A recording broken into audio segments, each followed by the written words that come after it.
Have you ever wondered about the musical influences behind Freddie Mercury's larger-than-life performances with Queen? In this video, we delve into the fascinating connection between Freddie Mercury and Elvis Presley. We'll also look at the admiration that Lisa Marie Presley, daughter of Elvis, had for Freddie's theatrical performances and how their paths intersected in a memorable way. Freddie Mercury, like many other legendary figures in classic rock, was influenced as a child by the Beatles and Elvis Presley. As Freddie Mercury was growing up in Zanzibar and then in India, he was exposed to Western music, including that of Elvis Presley.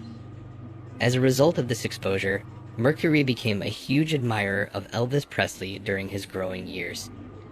It is stated that Mercury was a great fan of Elvis Presley's music and performances, and that this had a major influence on his own musical style and showmanship. Mercury was a member of the band Queen. Although they never crossed paths in person, the leader for the band Queen has maintained a profound admiration for the legendary rock and roll pioneer who passed away. After the King passed away in 1977, he paid tribute to him by writing a song that later became known as Crazy Little Thing Called Love. Freddie wrote the song a few years after Elvis' passing, which was about the time he became acquainted with the King's daughter, Lisa Marie Presley. The tune was released in 1973. The idea for the song came to him when he was soaking in the tub at the Bayerischer Hof Hotel in Munich, and he was able to complete it in less than 10 minutes. Instead of using a piano, which was often his instrument of choice while creating music, Freddie wrote the tune on a guitar instead. The vocalist for Queen, who passed away in 1991, was quoted as saying, "Crazy little thing called love took me 5 or 10 minutes. I did that on the guitar, which I can't play for nuts, and in one way, it was quite a good thing because I was restricted, knowing only a few chords. It's a good discipline because I simply had to write within a small framework. I couldn't work through too many chords, and because of that restriction, I wrote a good song, I think." The band Queen was mired in the sound of classic rock during that time period. The most recent crop of punk and rock musicians was completely taking over the charts. Freddie was well aware of the fact that he had to get with the program and develop an original idea. He did not experiment with new sounds, but rather took a few steps back to the classic rock tones and paid a tribute to Elvis Presley, who has practically been forgotten. Brian May remarked the following in reference to that time period in the early 1980s. "It does sound very authentic. Everything about it is sort of like original rock and roll sounding." It was well knowledge among the other members of the band that Freddie was a huge fan of Elvis, so this development did not come as a shock in any way. On the other hand, they never imagined that the song would leave such an indelible impression. They have a lot to learn. The song Crazy Little Thing Called Love by Queen debuted at the top of the Billboard Hot 100 list on February 23, 1980, and it remained there for the next 4 consecutive weeks. It was the first song by Queen to reach #1 on the singles chart in the United States. Elvis Presley was famous for his electric performances and magnetic stage presence. During his concerts, he was known to throw scarves to the people in the audience. This was one of his distinctive gestures. This eventually became a standard part of his live presentations and a method for him to interact with and express his gratitude to his audience members. It was common for him to take a pause from singing in order to toss a scarf into the audience, which was always welcomed with applause and enthusiasm from the audience. Since the act of tossing scarves became so closely associated with Elvis Presley, it has evolved into a recognizable trademark of his live performances ever since. Elvis Presley was able to generate a moment of connection and excitement with his followers by just the straightforward act of tossing a scarf. This moment has endured long after the singer has been gone from this world. Elvis also has his own private collection of memorabilia. According to an unearthed interview, Freddie Mercury received one of them from his daughter Lisa Marie as a present at one point in his life.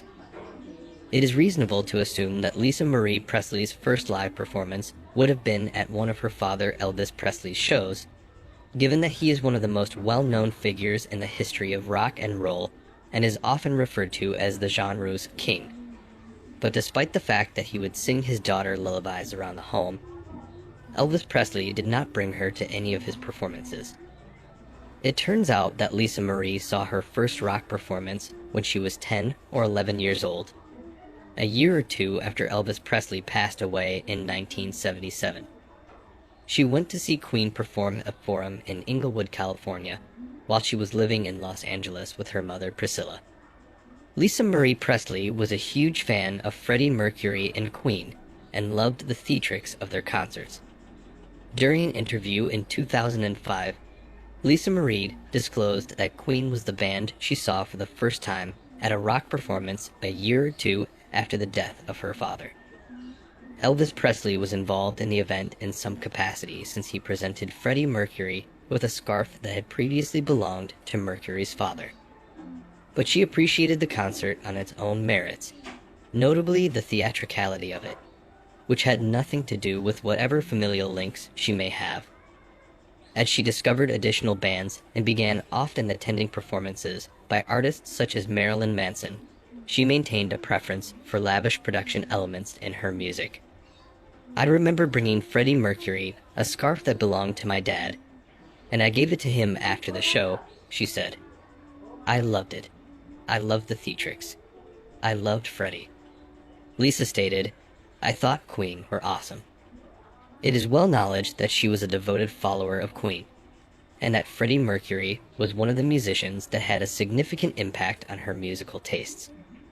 Lisa Marie Presley has discussed her appreciation for a wide variety of musical genres and artists, including rock, pop, and country, in a variety of interviews and public statements.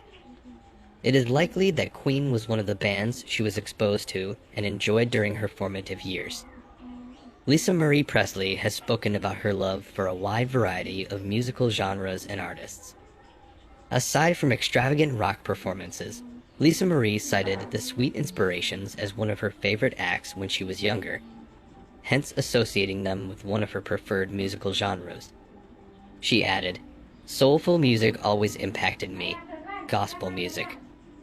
I absolutely adored their vocals," she stated, referring in particular to the band's #1 single, Sweet Inspiration.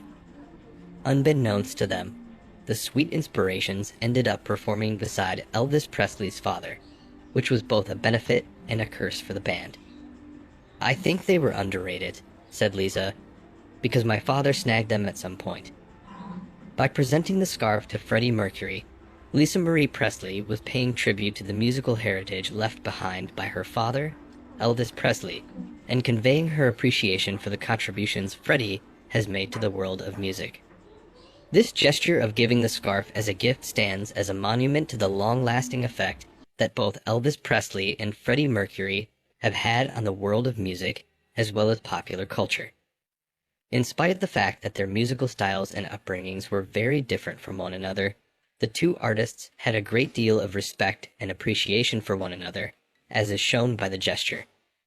Fans of both Freddie Mercury and Lisa Marie Presley continue to recall and cherish the tale of Lisa Marie Presley giving Freddie Mercury a scarf as a gift. Who is your favorite rock icon, and how have they influenced your love for music? Leave a comment below and let us know your thoughts. And if you found this video interesting and want to stay updated on similar topics, don't forget to subscribe to our channel and click the notification icon. We'll be sure to keep you in the loop on all the latest news and stories.